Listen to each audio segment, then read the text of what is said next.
तर मित्रांनो, आता मी कलमावरती चढलो आहे आणि आंबे काढायला आलो होतो सकाळी. तर आंबे काढता काढता आपल्या राजूला मधमाशाचं पोळं दिसलं आहे आणि ते पण भयानक आहे. छोटंच आहे पण आपल्यासाठी तर भयानक आहे.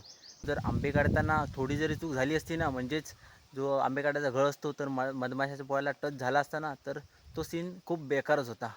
तर मित्रांनो, खास तुमच्यासाठी चढलो आहे मधमाशाचं पोळं दाखवायला. म्हणजे मलासुद्धा दिसलं नव्हतं, आपल्या राजूला आंबे काढता काढता दिसलं. मी तिथून त्या खांद्यावरून मी जाऊनसुद्धा आलो आंबे काढून, तरी मला दिसलं नव्हतं. तर आपल्याला राजूला दिसलो म्हणून राजू बोलला की जाऊन व्हिडिओ करू इथे, आणि एवढे रिक्स घेऊन तुमच्यासाठी आलो आहे व्हिडिओ बनवायला. तर एकतर सबस्क्राईब बनतोच, तर पटापट आला तर सबस्क्राईब करून द्या. सबस्क्राईब केला तर तुम्हाला मधमाशाचं पोळं दाखवेन. तर आता सबस्क्राईब करा अथवा नको करू, पोळं तर तुम्हाला दाखवणारच आहे मी. तो बघा, ही आहे ना कलंबावरची बांधे आहेत. इथे चढलेलो आंबे काढायला मग. हे बघा, बरंच मोठं आहे.